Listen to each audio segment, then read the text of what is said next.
कलयुगी बेटा अपनी माँ को एयरपोर्ट पर दिया धोखा। हेलो माँ, मैं राज बोल रहा हूँ। कैसी हो माँ? मैं ठीक हूँ बेटे।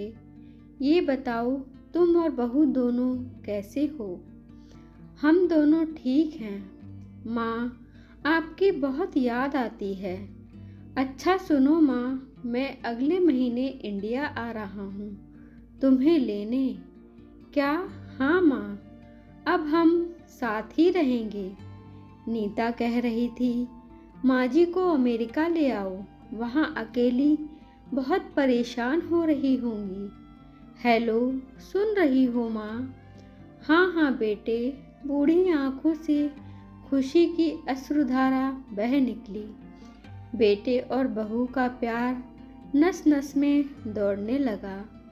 जीवन के 70 साल गुजार चुकी सुधा ने जल्दी से अपने पल्लू से आंसू पोंछे और बेटे से बात करने लगी।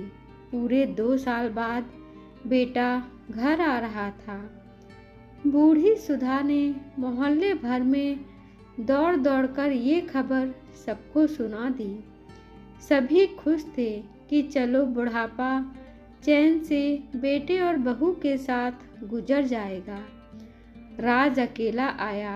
उसने कहा कि माँ, हमें जल्दी ही वापस आना है, इसलिए जो भी रुपए पैसे किसी से लेना हो वो लेकर रख लो, और तब तक मैं किसी प्रॉपर्टी डीलर से मकान की बात करता हूँ। मकान?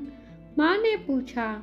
हाँ माँ, अब ये मकान बेचना पड़ेगा, वरना कौन इसकी देखभाल करेगा। हम सब तो अब अमेरिका में ही रहेंगे। बूढ़ी आंखों ने मकान के कोने कोने को ऐसे निहारा जैसे किसी अबेद बच्चे को सहला रही हो। आनन फानन और औने पौने दाम में राज ने मकान बेच दिया। सुधा ने वो जरूरी सामान समेटा जिससे उसको बहुत ज़्यादा लगाव था। राज टैक्सी मंगवा चुका था। एयरपोर्ट पहुंचकर राज ने कहा, माँ तुम यहाँ बैठो, मैं अंदर जाकर सामान की जांच और बोर्डिंग और वीज़ा का काम निपटा लेता हूँ। ठीक है बेटे। सुधा वहीं पास की बेंच पर बैठ गई। काफ़ी समय बीत चुका था।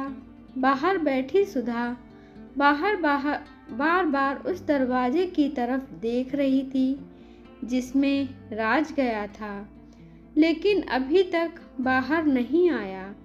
शायद अंदर बहुत भीड़ होगी, सोचकर बूढ़ी आंखें फिर से टकटकी लगाए देखने लगी। अंधेरा हो चुका था। एयरपोर्ट के बाहर गहमा गहमी कम हो चुकी थी। माँ जी, किससे मिलना है? एक कर्मचारी ने वृद्धा से पूछा। मेरा बेटा अंदर गया था टिकट लेने, वो मुझे अमेरिका लेकर जा रहा है, सुधा ने घबरा कर कहा। लेकिन अंदर तो कोई पैसेंजर नहीं है। अमेरिका जाने वाली फ्लाइट तो दोपहर में ही चली गई। क्या नाम था आपके बेटे का? कर्मचारी ने सवाल किया। राज। सुधा के चेहरे पर चिंता की लकीरें उभर आईं।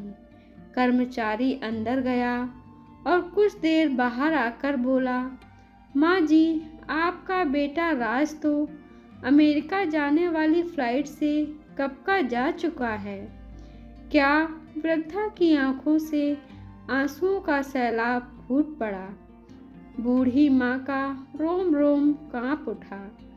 किसी तरह वापस घर पहुंची जो अब बिक चुका था। रात में घर के बाहर चबूतरे पर ही सो गई।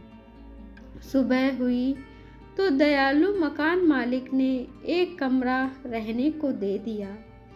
पति की पेंशन से घर का किराया और खाने का काम चलने लगा। समय गुजरने लगा। एक दिन मकान मालिक ने वृद्धा से पूछा, माँ जी, क्यों नहीं अपने किसी रिश्तेदार के यहाँ चली जाएं? अब आपकी उम्र भी बहुत हो गई, अकेली कब तक रह पाएंगी।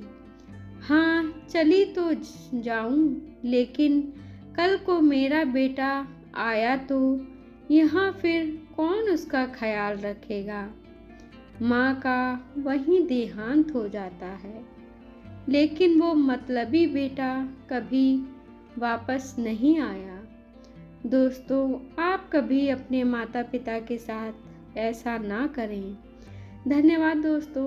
आपको यह कहानी कैसी लगी कमेंट बॉक्स में ज़रूर कमेंट करें और कृपया हमारे चैनल को लाइक करें, शेयर करें, सब्सक्राइब करें। धन्यवाद।